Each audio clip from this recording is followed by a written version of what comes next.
संघ किसी आंदोलन को नहीं करता, संघ मनुष्य निर्माण का काम करता है। कुछ ऐतिहासिक पृष्ठभूमि रही है, उसके कारण इस आंदोलन में एक संगठन के नाते संघ जुड़ गया। वो एक अपवाद है।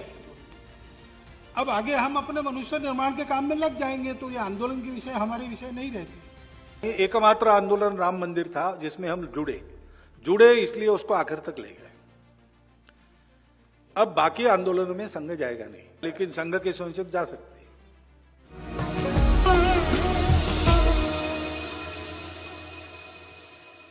नमस्कार, द वायर में आपका स्वागत है। मैं हूं आरफा खानम शेरवानी। राष्ट्रीय स्वयं सेवक संघ या आरएसएस, इस संगठन को 100 साल पूरे हो गए हैं। ये वही संगठन है जिसने लंबे समय तक देश का राष्ट्रीय ध्वज तिरंगा नहीं लहराया और साथ साथ उसके भारत के संविधान में भी उसे शायद ही विश्वास रहा हो। वो खुले तौर पे ये कहता है कि उसका मकसद है भारत को एक हिंदू राष्ट्र के तौर पर तब्दील करना।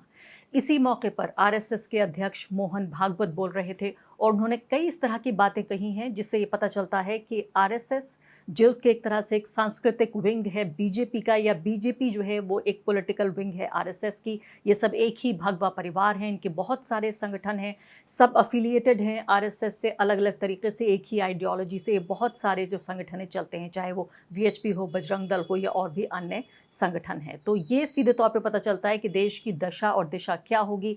उन्होंने एक नया शिगुफा छोड़ दिया है। जो लगता था अभी कि राम मंदिर के बन जाने के बाद अयोध्या में शायद हिंदू मुसलमानों में एक सामंजस्य स्थापित होगा, मुसलमानों ने एक बहुत बड़ा कॉम्प्रोमाइज़ किया, इस पूरे फैसले को, कोर्ट के फैसले को शांतिपूर्वक तरीके से माना और अब अयोध्या में राम का मंदिर बना हुआ है। इसके बाद अब मथुरा, काशी, अयोध्या के बाद एक ही सांस में दो और बात कही जाती थी, वो था मथुरा और काशी। मोहन भागवत ने बयान दिया है कि मथुरा और काशी के आंदोलन में भाग नहीं लेगा राष्ट्रीय स्वयंसेवक संघ, लेकिन जो स्वयंसेवक हैं यानी कि वो लोग जो सदस्य हैं इस संगठन के, वो चाहें तो वो आज़ाद हैं, यानी उनको रोकेगा नहीं संघ। अगर कोई आंदोलन चल रहा है तो उसमें भाग ले सकते हैं। आप सोचिए कितना शातिराना ये बयान है। इस बयान के पीछे जो चालाकी छिपी हुई है, जो मक्कारी छिपी हुई है, वो किसी से वो छिपी नहीं है, बल्कि मैं कहूँगी पूरी तरीके से बाहर है। कि इस बयान को अगर आप समझने की कोशिश करें, क्योंकि जब ये फैसला आया था अयोध्या का, तो साफ तौर पर इन्हीं साहब का ये बयान है जिसमें सीधे तौर पर आरएसएस ने ये कहा था। 2019 की ही बात यह है कि अयोध्या में सुप्रीम कोर्ट का जो फैसला आया था, भागवत ने ही कहा था, मोहन भागवत ने ही, कि आरएसएस अब काशी और मथुरा के मुद्दों को नहीं उठाएगा। 2019 में भागवत ने ये कहा था कि आरएसएस काशी और मथुरा विवादों को लेकर कोई आंदोलन नहीं करेगा।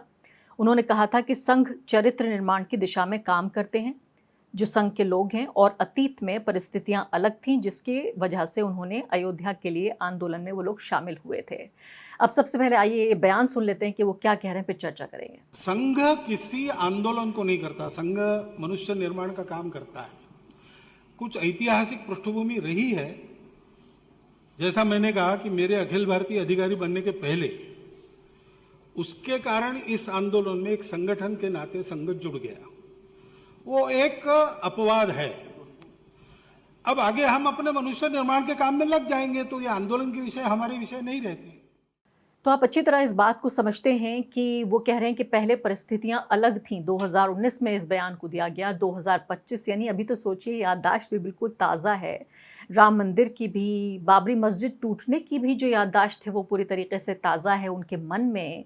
जिनके घर तबाह हुए थे उस सांप्रदायिक दंगों में, जिसमें कई हज़ार लोग मारे गए थे, लाखों लोग ज़ख्मी हुए थे, लोगों के कारोबार तबाह हो गए थे, कुछ ज़िंदगियां हमेशा के लिए तबाह हो गई थी, सिर्फ इस वजह से कि यह भगवा आंदोलन चल रहा था कि मंदिर, मस्जिद को तोड़कर मंदिर बनाया जाएगा। उस पूरे आंदोलन के सबब बीजेपी को तो बहुत भारी फायदा हुआ कि 2 सीटों में 80 के दशक से 2 सीटों से 302 सीटों तक वो पहुंची। लेकिन देश कितना टूटा, देश कितना बिखरा, देश को कितना नुकसान हुआ, देश की संस्थाओं को कितना नुकसान हुआ, उसको सिर्फ परिस्थितियां कह रहे हैं ये जनाब। एकमात्र आंदोलन राम मंदिर था जिसमें हम जुड़े इसलिए उसको आखिर तक ले गए।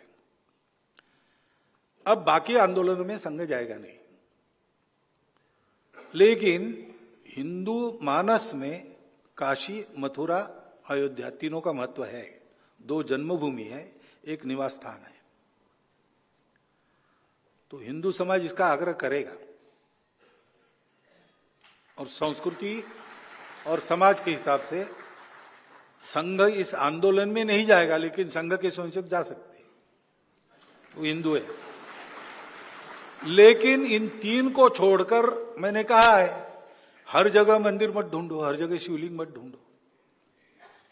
मैं अगर ये कह सकता हूं, हिंदू संगठन का प्रमुख, जिसको स्वयंसेवक भी प्रश्न पूछते रहते हैं, तो थोड़ा इतना भी होना चाहिए, चलो भाई तीन की ही बात है ना, ले लो, ये क्यों ना हो। ये भाईचारे के लिए एक बहुत बड़ा कदम आगे होगा। तो आप पूरी तरीके से समझिए कि ये बहुत ही खतरनाक भाषण है, क्योंकि मथुरा और काशी दोनों को लेकर विवाद ऐसा नहीं है कि थमा है, बल्कि विवाद बाकायदा अदालत में है। और ये मामला सिर्फ दो जगहों का और नहीं है कि एक मंदिर बन गया और उसके बाद मुसलमानों को सलाह भी दे रहे हैं भागवत जी, सिर्फ यहीं पर नहीं रुके, वो सलाह भी दे रहे हैं। वो ये कह रहे हैं कि मैं हिंदू संगठन के अध्यक्ष के तौर पर ये गुजारिश करता हूँ, ये कह रहा हूँ कि आप मुसलमानों को इसमें एक तरह से एक सहयोग करना चाहिए। आगे भागवत क्या कहते हैं ये सुन लीजिए। भागवत कह रहे हैं कि दो जन्मभूमि है, एक निवास स्थान है, हिंदू समाज इसका आग्रह करेगा। संघ इस आंदोलन में नहीं जाएगा, लेकिन संघ के स्वयंसेवक जा सकते हैं। संघ प्रमुख ने आगे कहा कि हमें इन तीन स्थलों को छोड़कर हर जगह मंदिर नहीं ढूंढना चाहिए। मैं कहता हूं हर जगह मंदिर मत ढूंढो, हर जगह शिवलिंग मत ढूंढो। आगे वो कहते हैं कि आरएसएस आमतौर पर आंदोलनों में शामिल नहीं होता है। राम मंदिर आंदोलन से वो जुड़ा था, लेकिन अब बाकी आंदोलनों में शामिल नहीं होगा। हालांकि हिंदुओं के लिए काशी, मथुरा, अयोध्या तीनों महत्वपूर्ण हैं, इसीलिए हिंदू समाज इन जगहों के लिए अपनी बात रख सकता है। सिर्फ हिंदू समाज से ही बात नहीं की उन्होंने, मुस्लिम समाज से भी बात कर रहे हैं। आगे आप सुनिए वो क्या कहते हैं। वो ये कहते हैं कि मुसलमानों को समझदारी दिखानी चाहिए। जो ये बेअक्ल बेवकूफ़ मुसलमान हैं, ज़रा समझदारी दिखाएं। और समझदारी कैसे दिखाएं? मुस्लिम समाज से अपील कर रहे हैं। वो क्या कह रहे हैं कि मुसलमानों को खुद ही ये जगह हिंदुओं को दे देनी चाहिए। यानी पहले जो आपको मालूम है इस बारे में इंसिस्ट किया गया था कि अयोध्या की ज़मीन भी दे देनी चाहिए, अब कह रहे हैं कि काशी और मथुरा भी दे देना चाहिए।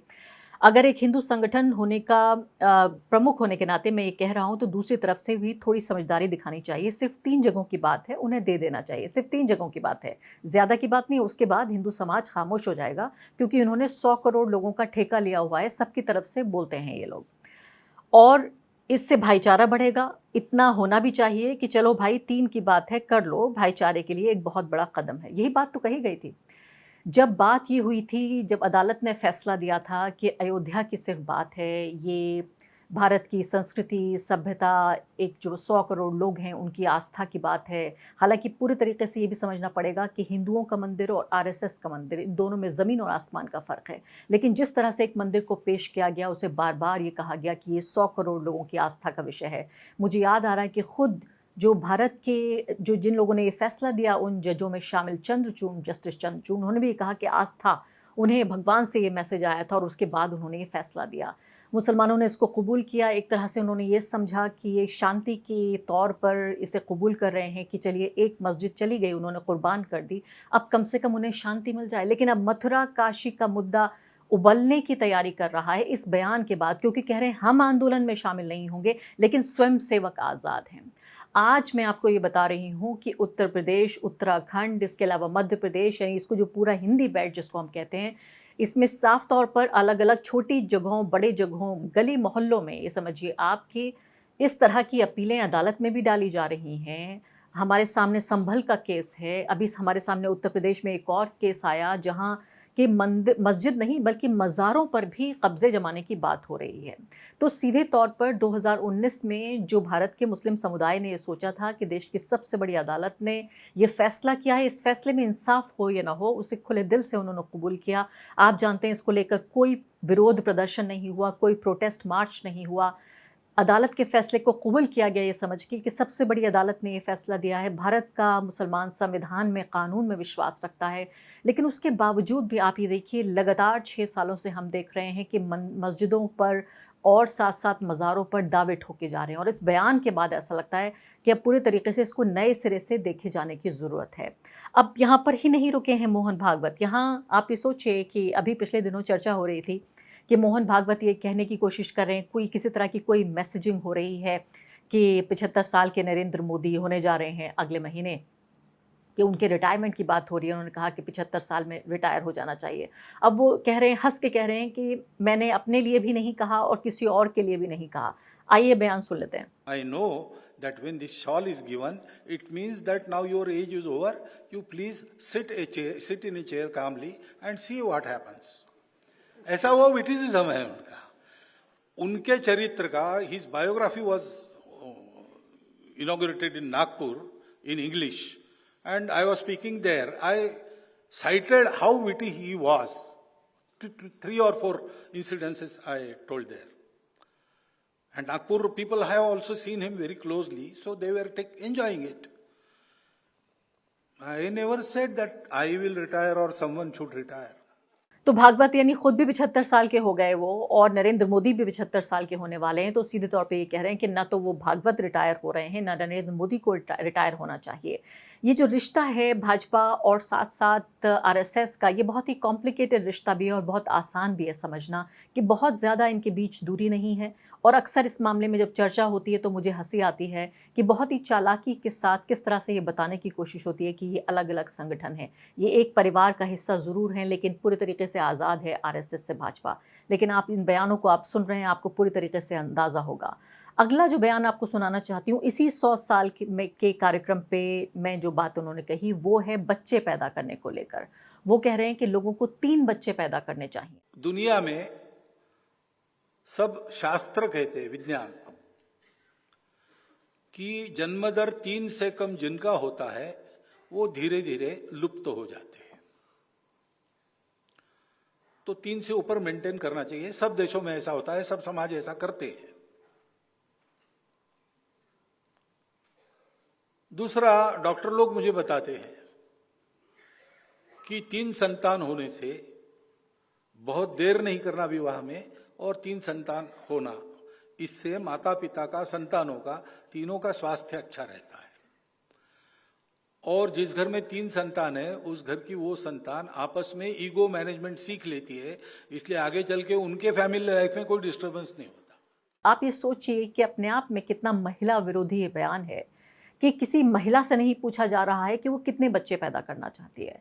ऐसा लगता है कि ये बहुत ही पेट्रियार्कल, जो पितृसत्तात्मक ये पुरुष हैं, इन्होंने ठेका लिया हुआ है महिलाओं का, उनके शरीर का, उनके फैसले का, उनकी सेक्सुअलिटी का, कि ये तय करेंगे कि एक महिला के शरीर से 1 बच्चा पैदा होगा या 3 बच्चे पैदा होंगे. और ये बच्चे जब पैदा होंगे, 1 नहीं जब 3 होंगे, तो इनको खिलाने पिलाने का, इन्हें स्कूल भेजने का, इनकी देखभाल का खर्च कौन उठाएगा? भागवत जी उठाएंगे क्या? तमाम तरह के बयानों से ऐसे पता चलता है कि ये छोटे ही बयान है, ज़्यादा लंबा भाषण नहीं है, लेकिन जितने ये बयान दिए हैं ऐसा लगता है कि भारत पूरे तरीके से पाषाण युग में इसे ले जाने की एक कोशिश है. द वायर के और वीडियोस देखने के लिए सब्सक्राइब करें और बेल आइकन पर क्लिक करें. स्वतंत्र पत्रकारिता की आर्थिक मदद करने के लिए डिस्क्रिप्शन में दिए गए लिंक पर जाएं और अपनी राशि चुनें.